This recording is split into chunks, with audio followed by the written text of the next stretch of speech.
पुस्तकाचे नाव अग्निपंख, आत्मचरित्र doctor APJ. Abdul Kalam, Marathi अनुवाद माधुरी शानबाग, भाग 9. डॉक्टर ब्रह्मप्रकाश यांची त्या कठीण काळात मला खूप मदत झाली. वेदना सहन करायची त्यांची ताकद आम्हासमोर एक उदाहरण होते. युद्धभूमीवर होणाऱ्या चकमकीत जखमी झालेल्या सैनिकांबद्दल एक उद्गार प्रसिद्ध आहे.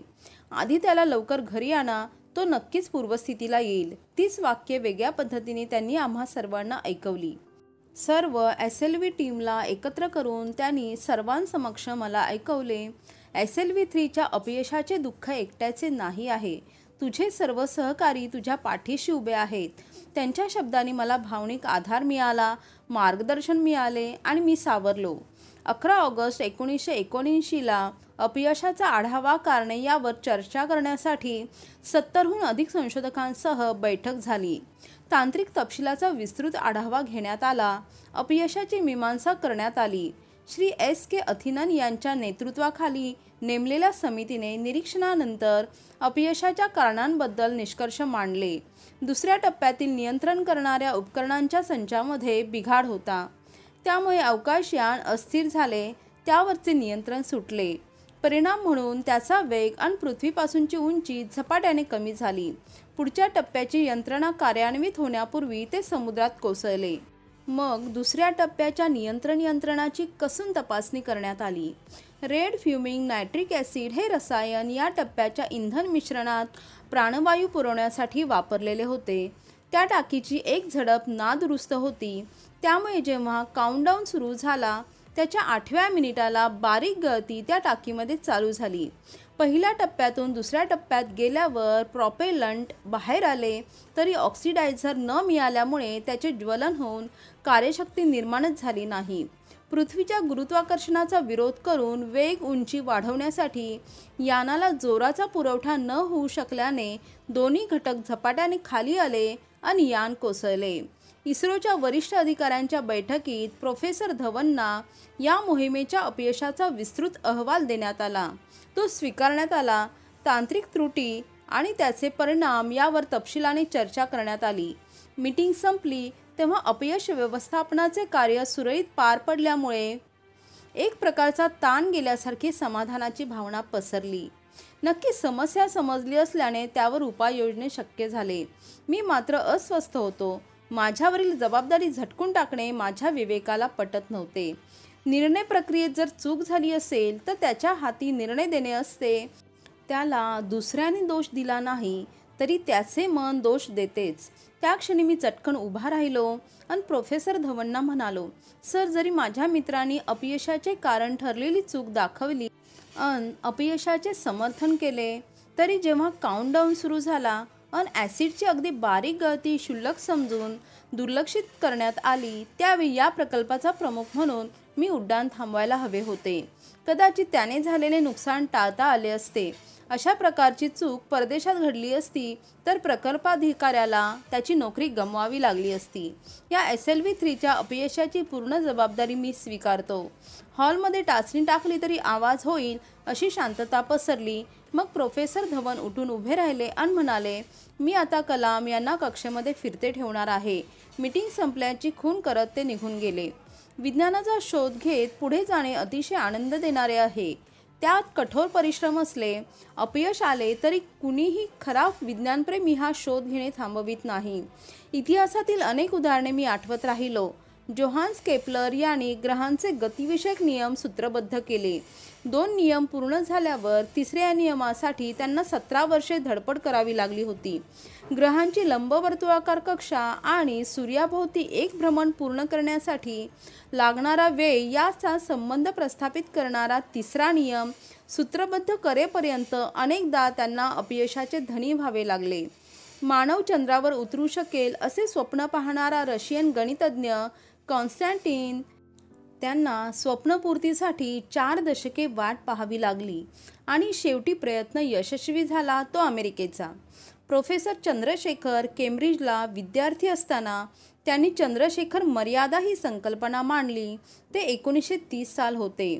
जवळजवळ 50 वर्ष वाट पाहिल्यावर त्यांना नोबेल पारितोषिक मिळाले. त्यांची संकल्पना मान्य होऊन तेव्हाच त्या दिशेने संशोधन झाले असते, तर खगोलशास्त्रातील ब्लॅक होल या कल्पनेचा उगम कितीतरी आधी झाला असता. तारे मृत पावल्यानंतर प्रचंड गुरुत्वाकर्षण असलेल्या एका खोल गर्तेत त्यांचे रूपांतर होते. प्रकाश किरणही त्यामधून पार न होता शोषले जातात. या संकल्पनेला ब्लॅक होल असे म्हणतात. त्याचे पुरावे अलीकडे मिळालेले आहेत. खुद्द व्हॉन ब्राऊन यांनी सॅटर्न लॉन्च व्हेइकल बनवण्यापूर्वी अनेक फसलेल्या मोहिमांना तोंड द्यावे लागले होते. माझी निराशा त्यापुढे क पदार्थ होती. या आठवणीमुळे, विचारांमुळे मला निराश मनस्थितीतून बाहेर यायला मदत झाली. नोव्हेंबर 1979 मध्ये डॉक्टर ब्रह्मप्रकाश निवृत्त झाले. VSSCच्या वादळी प्रवाहात स्थिर राहून ते माझ्या पाठीशी होते.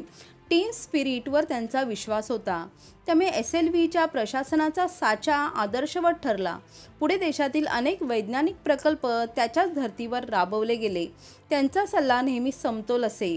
माझ्या उद्दिष्टांपासून मी दूर जात आहे असे लक्षात आले तर मृदू शब्दात ते पुन्हा मार्गावर आणत. प्रोफेसर साराभाईंनी मला घडवले आणि डॉक्टर ब्रह्मप्रकाशनी त्या साच्यात मला मजबूत केले.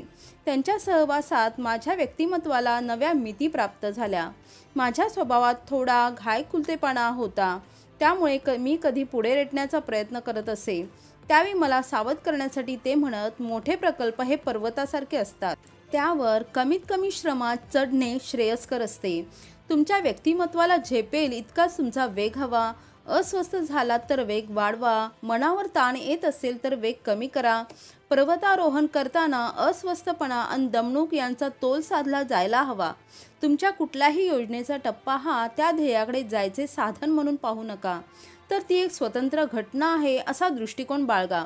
मगच तुम्ही योजना नीट हाताळताय असे मी म्हणेन. डॉक्टर ब्रह्मप्रकाश एक आदर्श व्यक्तिमत्व होते. इमर्सनची एक ब्रह्मावर केलेली कविता आहे. तिच्यामध्ये मला डॉक्टर ब्रह्मप्रकाशांच्या उपदेशांचे पडसाद उमटलेले वाटतात. मारणाऱ्याला वाटते तो जीव घेतो आहे, मरणाऱ्याला वाटते त्याचा जीव जातो आहे. त्या दोघांनाही ठाऊक नाही माझे मार्ग, ठेवणे, नेणे आणि पुन्हा परतणे. अज्ञात भविष्यकाळासाठी जगणे उथळपणाचे लक्षण आहे.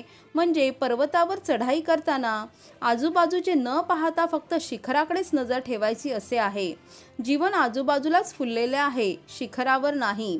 वाटेवरती घटना घडतात, अनुभव येतात, तंत्र कौशल्य आत्मसात केली जातात. शिखराचे महत्त्व इतकेच की त्यामुळे दिशा समजतात. मी पुढे चालू लागलो ती उंची गाठण्यासाठी. आजूबाजूचे अनुभव घेत, माझे संचित वाढवत, सावकाश पावलामागे पावले टाकत. पण प्रत्येक पाऊल शिखराच्या दिशेने आहे याचे भान बाळगत पुढे जाऊ लागलो. SLV3च्या टीममध्ये काही अतुलनीय धैर्य असणारी माणसे होती. सुधाकर आणि शिवराम कृष्णन याबद्दल आधी सांगितले आहे. शिवकामीनाथन हा असाच एक बेडर सहकारी. त्याच्यावरती त्रिवेंद्रमहून श्रीहरिकोटाला सी ब्रँड ट्रान्सपॉन्डर आणायची जबाबदारी सोपवलेली होती. तिथे ते उपकरण यानामध्ये बसवायचे होते. ट्रान्सपॉन्डर हे उपकरण रडारसाठी खुणेच्या सूचना प्रसारित करते. त्यामुळे यानाचा अवकाशात माग काढता येतो. उड्डाण केल्यापासून शेवटच्या ठरलेल्या जागी पोहोचेपर्यंत ट्रान्सपॉन्डरकडून आलेल्या सूचनांच्या सहाय्याने यान नियंत्रित केले जाते. त्रिवेंद्रमहून येताना मद्रास विमानतळावर विमान उतरताना आपल्या मार्गापासून ढळले आणि घसरत गेले. क्षणार्धात धुराच्या ढगाने वेढले गेले. भराभर आणीबाणीची दारे उघडून सर्वांनी उड्या टाकल्या. आपापला जीव वाचवण्यात प्रत्येकजण मग्न होता. शिवकामीने त्या परिस्थितीत प्रथम सामानाला ट्रान्सपॉन्डर हस्तगत केला. विमानाच्या कर्मचाऱ्यांबरोबर सर्वात शेवटी तो धुरातून बाहेर आला तेव्हा त्याच्या छातीशी त्याने ट्रान्सपॉन्डर धरलेला होता. आणखीन एक प्रसंग आठवतो. प्रोफेसर धवन SLV3च्या बांधणी केंद्राची पाहणी करायला आले होते. मी, माधवन नायर आणि धवन यंत्राच्या एकत्रीकरणावर चर्चा करत होतो. यान आडव्या स्थितीत लॉन्चरवर ठेवलेले होते. आम्ही चारी बाजूने फिरत त्याचे हार्डवेअर तपासत होतो. कसे कुणास ठाऊक माझे लक्ष बाजूला अंतरावर ठेवलेल्या पाण्याच्या विशिष्ट आकाराच्या टाक्यांकडे गेले. इमारतीला आग लागली तर विझवण्यासाठी त्या बसवल्या होत्या. त्यांनी टोकदार तोंडे यानाच्या दिशेने होती हे पाहून मी अस्वस्थ झालो. माधवन नायरला मी म्हणालो, आपण त्यांची दिशा 180 अंशात बदलून विरुद्ध बाजूला केली तर पाण्याचे जोरदार झोत यानावर पडणार नाहीत. तिथल्या तिथे माधव नायर याने पाण्याच्या जेटची दिशा वळवायला सांगितले. त्यानंतर काही मिनिटातच पाण्याच्या धारा उसळल्या. अग्निशमन उपकरणे तपासली जात होती. त्यावेळी झोत यानावर पडले असते तर त्याचे खूपच नुकसान झाले असते. हा एक दूरदृष्टीचा छोटासा महत्त्वाचा धडा होता. मला त्याच वेळी ते सुचले, यामागे दैवी शक्तीचा हात होता का? 17 जुलै 1980 या दिवशी म्हणजे SLV-3च्या दुसऱ्या चाचणीआधी 3 तास वर्तमानपत्रातून अनेक भाकिते प्रकाशित करण्यात आली होती. एका पेपरने म्हटले होते, प्रकल्पाचे मुख्य अधिकारी सापडू शकले नाहीत. त्यांच्याशी संपर्क करता आला नाही. अनेकांनी पहिल्या अयशस्वी मोहिमेचा सविस्तर इतिहास छापला होता. त्याचा काही मिनिटात समुद्रात कशी इतिश्री झाली हेही त्यात होते. काहींना SLV-3च्या उड्डाणात लष्करी उपयोगासाठी प्रभावी क्षेपणास्त्रे बनवायची बीजे दिसली होती. पुन्हा देशाच्या सर्व उग्र समस्या काहीतरी संबंध लावून SLV-3 प्रकल्पाशी जोडल्या गेल्या. मला एकच ठाऊक होते, उद्याचे SLV-3चे अवतरण भारतीय अवकाश संशोधनाचे भवितव्य ठरवणार होते. सर्व देशाचे डोळे आमच्यावर रोखलेले होते. 18 जुलै 1980ला सकाळी 8:03 श्रीहरिकोटा येथील अवकाश तळावरून आपल्या देशाचे पहिले उपग्रह प्रक्षेपक वाहन उचलले गेले. रोहिणी उपग्रह आपल्या कक्षेत शिरण्यापूर्वी 600 सेकंद संगणकाच्या पडद्यावर चौथ्या टप्प्याच्या भागाला योग्य तो वेग मिळाल्याची सूचना मला मिळाली. त्यानंतर 2 मिनिटात रोहिणी उपग्रह कक्षेमध्ये योग्य तऱ्हेने फिरू लागल्याचा संदेश आला. संगणकाच्या टकटकीमध्ये मी माझ्या आयुष्यातले सर्वात महत्त्वाचे शब्द उच्चारले. Mission director calling all stations. एक महत्त्वाची घोषणा करायची आहे. अवकाश वाहनाच्या 3ही टप्प्यांचे काम सुरळीत झालेले आहे. चौथ्या टप्प्याच्या अपोजी मोटरने रोहिणी उपग्रहाला योग्य तो वेग देऊन ठरवलेल्या कक्षेमध्ये यशस्वी अवतरण केले आहे. चारी बाजूनी आनंदाचे चित्कार उमटले. मी नियंत्रण कक्षाच्या इमारतीतून बाहेर आलो. माझ्या सहकार्याने विजयोन्नाथ मादाने मला उचलले आणि मिरवणुकीने पुढे नेले. सगळ्या देशात उत्साहाचे वारे संचारले. उपग्रह अवतरणाची यंत्रणा असलेल्या काही मोजक्या देशांच्या पंगतीत भारताने प्रवेश केला. वर्तमानपत्रांनी मोठमोठ्या मथळ्यातून ही बातमी दिली. आकाशवाणी, दूरदर्शनवर विशेष कार्यक्रम सादर केले गेले. लोकसभेने बाके वाजवून आपला आनंद व्यक्त केला. राष्ट्राने पाहिलेले एक स्वप्न साकार झाले होते. देशाच्या इतिहासात एका नव्या पर्वाची सुरुवात असल्याची नांदी होती. प्रोफेसर सतीश धवन, इस्रोचे चेअरमन यांनी आपल्या संयमी सावध शब्दांमध्ये अवकाशाचा वेध घेणे यापुढे देशाला शक्य होईल अशी घोषणा केली. इंदिरा गांधींनी खास तार पाठवून आमचे अभिनंदन केले. पण सर्वात महत्त्वाची प्रतिक्रिया भारतीय विज्ञान जगताची होती. या घटनेचे स्वागत करताना त्यांनी 100% स्थानिक तंत्रज्ञान वापरून उपग्रहांचे अवतरण यशस्वी केल्याचा अभिमान व्यक्त केला होता. गेले 20 वर्षे हुलकावण्या देणारे यश अखेर माझ्या पदरात पडले याचा भरभरून आनंद मला झाला होता. पण त्याला एक दुःखाची किनारही होती. मला सदैव प्रोत्साहन देणारे माझे वडील, माझे गुरु प्रोफेसर साराभाई आणि जलालुद्दीन माझ्या आनंदात सामील होऊ शकत नव्हते. SLV-3च्या यशस्वी उड्डाणाच्या यशाचे प्रमुख श्रेय ज्यांनी या कार्यक्रमाची मुहूर्तमेढ रोवली त्या अवकाशशास्त्राच्या पितामहांना प्रोफेसर साराभाईंना आहे.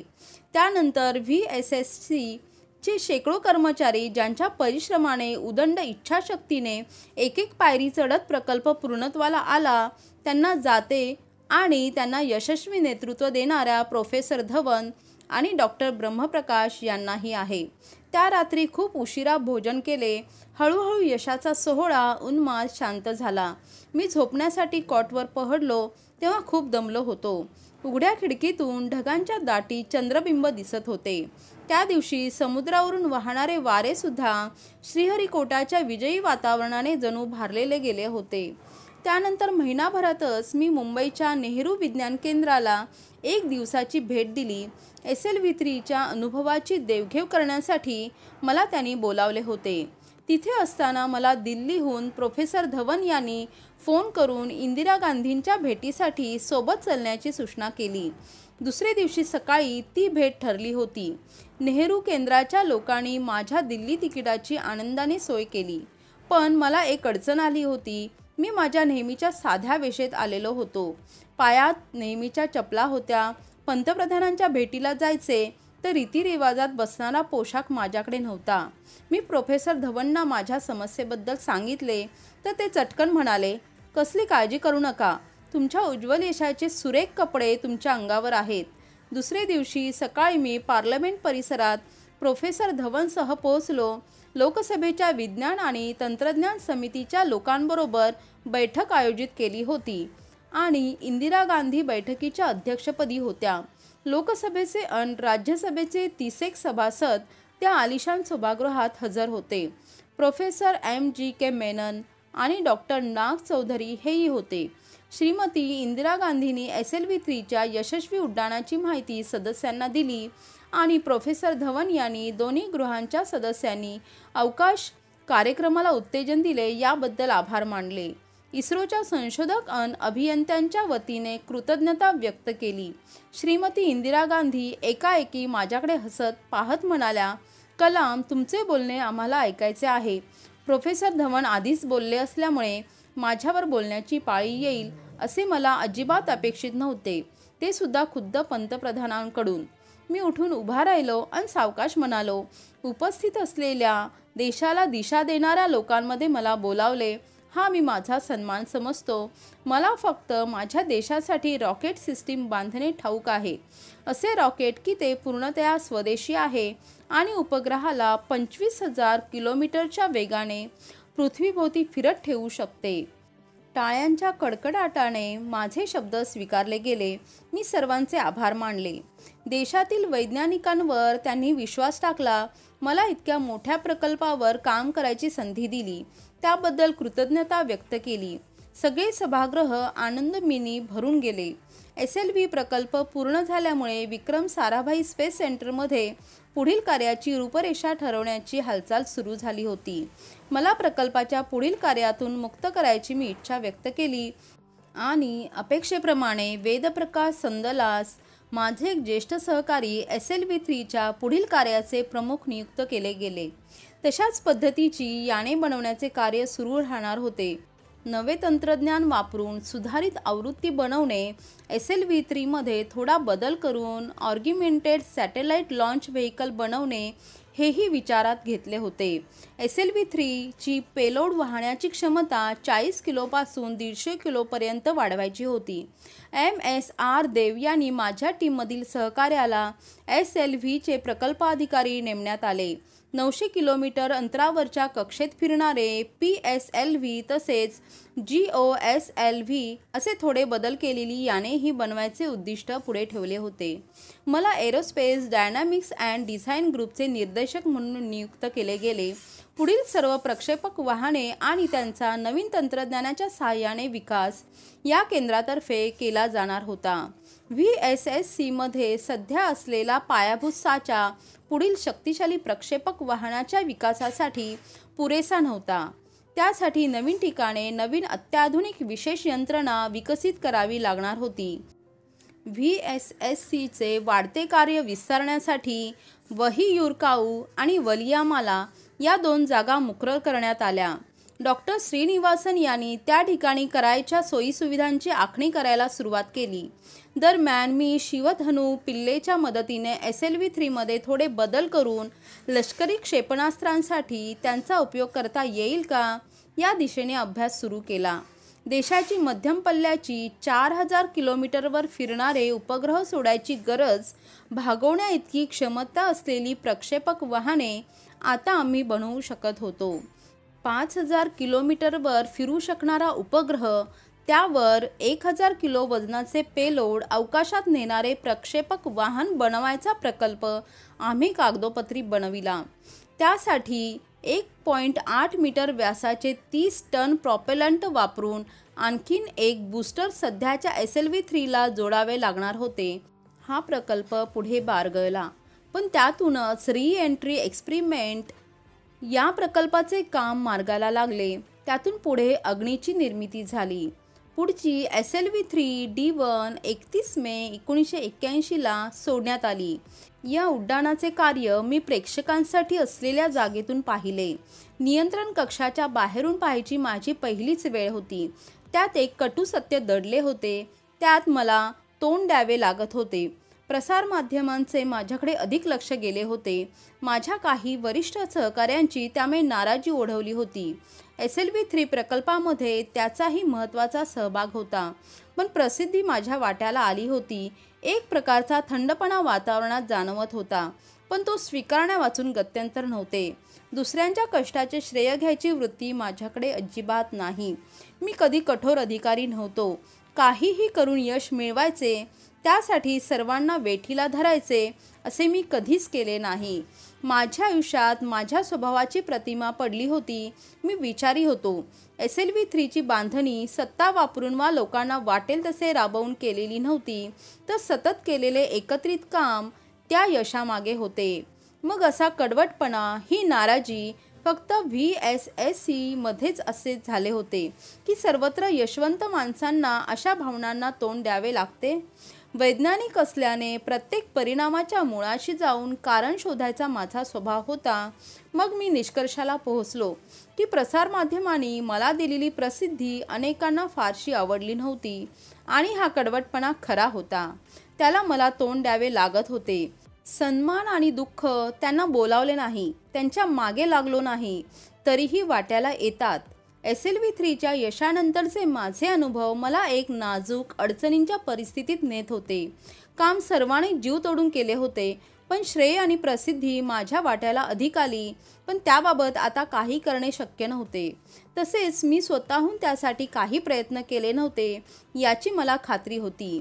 माझ्या मनाशी मी प्रामाणिक होतो. आज वळून पाहताना वाटते की मला सगळे समजत होते, पण त्यासाठी नव्याने काही करता येण्यासारखे नव्हते. जानेवारी 81 मध्ये डॉक्टर भगीरथ राव यांनी मला हाय अल्टिट्यूड लॅबोरेटरी डेहराडून येथे SLV-3वर व्याख्यान देण्यासाठी आमंत्रित केले. सुप्रसिद्ध अणुवैज्ञानिक डॉक्टर राजा रामण्णा यांचा मी आदर करत असे. त्यांनी त्या व्याख्यानाचे अध्यक्षस्थान स्वीकारले होते. त्यावेळी ते संरक्षण मंत्र्यांचे सल्लागारही होते. देशाच्या अणुशक्ती निर्मिती आणि शांततेसाठी अणुस्फोट करायच्या कार्यक्रमाबद्दल त्यांनी आपल्या भाषणात सांगितले. मी SLV-3मध्ये इतका गुंतलो होतो की व्याख्यान देताना तोंडातून आपोआप शब्द बाहेर पडत होते. प्रोफेसर राजा रामण्णा मला लगेच खाजगी भेटीसाठी चहाला निमंत्रित केले. मी राजा रामण्णांचा चाहता होतो आणि आता मला त्यांच्या निकट जायची संधी मिळत होती. मला भेटून त्यांना मनापासून आनंद झालेला दिसत होता. त्यांच्या बोलण्यात एक उत्सुक, सहज असा भाव होता. बोलण्यातून ते चटकन मित्रत्वाचे नाते जोडत. त्यांचे व्यक्तिमत्व ही आकर्षक, चपळ असे होते. त्या संध्याकाळी मला प्रोफेसर विक्रम साराभाईंच्या पहिल्या भेटीची आठवण झाली. स्थळकाळाची बंधने तोडून जणू ते क्षण मी अनुभवत होतो.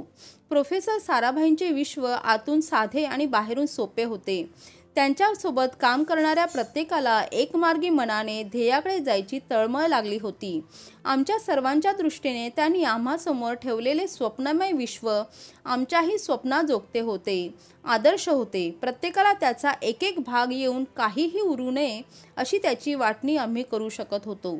पण आता मी अशा मुक्कामाला पोहोचलो होतो की माझ्या जगात साधेपण उरलेले नव्हते. ते आतून गुंतागुंतीचे आणि बाह्यतः कठीण बनत चालले होते. माझे स्वदेशातच रॉकेट बनवण्याचे ध्येय मी गाठले आणि बाह्य अडथळ्यांचा मला जाणवेल असा त्रास सुरू झाला. त्यामुळे माझ्या अंतर्मनातही कलह माजला होता. माझा मार्ग पूर्वीसारखा ठेवणे मला कठीण जात होते. माझे वर्तमान अनुभूत यातील संबंध पूर्णपणे बिघडून गेले होते. माझ्या वर्तमानाची आणि भविष्याची सांधेजोड कशी करावी हा माझ्या पुढचा पहिला महत्त्वाचा विचार होता. मी प्रोफेसर रामण्णांकडे चहासाठी निघालो तेव्हा अशा विचारामध्ये गुरफटलेलो होतो. बोलण्यातून ते लगेचच महत्त्वाच्या मुद्द्यावर आले. डेव्हिल या क्षेपणास्त्राचा प्रकल्प अर्ध्यावर सोडून देण्यात आला होता. खरे म्हणजे DRDL मधील नारायणन आणि त्यांच्या टीमने हा प्रकल्प वेगाने प्रगतीपथावर नेला होता. पण लष्करी क्षेपणास्त्रे प्रत्यक्ष उत्पादनाचे काम मरगळून पडले होते. DRDOला कोणीतरी तडफदार अधिकाऱ्याची गरज निर्माण झाली होती. त्यांचा क्षेपणास्त्रांचा विकास ड्रॉइंग बोर्डवरच्या आरेखनाप्रमाणे आणि जमिनीवरच्या लहान मोठ्या चाचण्यात अडकून पडला होता. मला DRDLची जबाबदारी घ्यायला आवडेल का, असे त्यांनी स्पष्टच विचारले. त्यांच्या मनात मी गायडेड मिसाईल डेव्हलपमेंट प्रोग्रॅमला आकार द्यावा असे होते. त्यांच्या या सूचनेने माझ्या मनात विचारांचा, भावनांचा कल्लोळ माजला. माझ्या रॉकेट क्षेत्रातील सर्वंकष ज्ञानाचा वापर करून घेण्याची अशी दुसरी संधी मला मिळालीच नसती. त्यांच्या नजरेत माझी एवढी योग्यता आहे हा माझा खरा सन्मान होता. पोखरण येथील अणुस्फोटामागची प्रेरणा तेच होते. भारताच्या विज्ञान क्षेत्रातील रास्त क्षमतेबद्दल त्यांनी बाह्य जगात जो दरारा निर्माण केला होता त्याने मी थरारून गेलो होतो. मी त्यांना नकार देऊ शकणार नाही हे माझे मलाच उमजले. मग त्यांनी मला प्रोफेसर धवनशी या विषयावर चर्चा करायला सुचवले. माझ्या इस्रोतून DRDLमध्ये जाण्याच्या प्रशासकीय कामाची तरतूद ते करू शकले असते. 14 जानेवारी 1981ला मी प्रोफेसर धवनना भेटलो. त्यांनी माझी बाजू शांतपणे ऐकून घेतली. त्यातील बारीक सारीक तपशील लक्षपूर्वक नोंदवले आणि मग त्यांच्या चेहऱ्यावर प्रसन्नतेचे आनंदी भाव उमटले. ते म्हणाले, माझ्या माणसाच्या कामाची कदर त्यांनी केली याचा मला फार आनंद वाटतो. प्रोफेसर धवन इतके दिलखुलास हसणारे अजून कुणी मला भेटलेले नाही. एक पांढरा शुभ्र मऊ ढग दिसल्यासारखे त्यांचे हास्य आहे. त्या ढगाला बघणाऱ्याने हवा तो आकार द्यावा. मी त्यांना पुढे काय करावे असे विचारले आणि म्हटले, एक रीतसर अर्ज करू का? मग ते मला नेमणूक पत्र देऊ शकतील. नको, तसे करू नका. तुमच्या अर्जाने त्यांच्यावर दबाव येईल. माझ्या दिल्ली भेटीत मी वरिष्ठ अधिकाऱ्यांशी बोलतो, मग पाहू. मला ठाऊक आहे तुमचा एक पाय नेहमी DRDOमध्ये ठेवलेला असतो. आता तुमचा गुरुत्व मध्यस्थितीत सरकतो आहे. कदाचित प्रोफेसर धवन जे सांगत होते त्यात तथ्य होते, पण माझे हृदय सदैव इस्रोमध्येच होते हे त्यांना ठाऊक नव्हते का? 1981 सालच्या प्रजासत्ताक दिनी माझ्यासाठी एक सुखद आश्चर्य वाट पाहत होते. 25 जानेवारीच्या संध्याकाळी प्रोफेसर UR राव यांचे सचिव श्री महादेवन यांचा मला दिल्लीहून फोन आला. गृह खात्याने मला पद्मभूषण हा सन्मान दिल्याची बातमी त्यांनी दिली. पाठोपाठ प्रोफेसर धवन यांचा महत्त्वाचा अभिनंदनाचा फोन आला. माझ्या गुरुकडून आलेल्या त्या अभिनंदनाने मी अतिशय आनंदित झालो. त्यांना पद्मविभूषण हा सन्मान मिळाल्याबद्दल मीही त्यांचे मनपूर्वक अभिनंदन केले.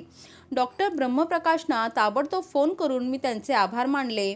त्यांनी फोनवरच कौतुकाने रागवीत म्हटले, इतके आभार मानायची गरज नाही. माझ्या मुलालाच हा सन्मान मिळाल्याचा आनंद मला होतो आहे. त्यांच्या या प्रेमाने मी भारावून गेलो. माझ्या भावनांवर मी काबू ठेवू शकलो नाही. बिस्मिल्ला खानच्या सनईच्या सुराने मी माझी खोली भरून टाकली. त्या सुराने मला वेगळ्या जगात, वेगळ्या काळात नेले. मी रामेश्वरमला जाऊन आईला मिठीत घेतले. वडिलांनी माझ्या केसातून आपला हात प्रेमाने फिरवला. माझा करता करविता जलालुद्दीनने मशीद रोडवरच्या गर्दीला आनंदाने ओरडून ही बातमी दिली. माझ्या बहिणीने जोहराने माझ्या आवडीची खास मिठाई बनवली.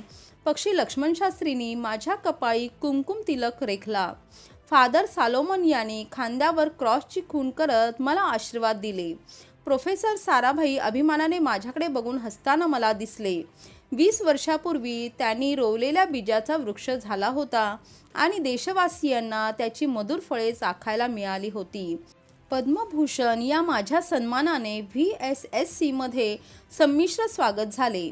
काही जणांनी माझ्या आनंदात सहभागी होऊन तो द्विगुणित केला, तर काहींना मला एकट्याला बाजूला काढून सन्मानित केले याचा विषाद वाटलेला मला कळला. अगदी जवळच्या काहींना हेवाही वाटलेला मला कळला. माझा आतला आवाज मला सांगत होता की फार काळ आतमध्ये उसळत असलेली नवे काहीतरी करायची उर्मी मी संधीमध्ये बदलायला हवी. नव्या वातावरणात काम करायला हवे. पाटी कोरी करून नव्याने समीकरणे लिहायची गरज आहे.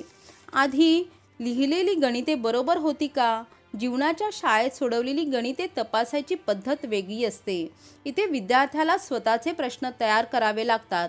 त्याची उत्तरेही त्याला शोधावी लागतात आणि ती बरोबर आहेत हे तपासण्याची जबाबदारीही त्याचीच असते. इस्रोमध्ये 18 वर्ष हा काळ फार झाला होता. कडवटपणा मागे ठेवल्याशिवाय इस्रो सोडणे शक्य नव्हते. माझ्या दुरावलेल्या मित्रांसाठी लुईस कॅरोलच्या ओळी मला सुयोग्य वाटल्या.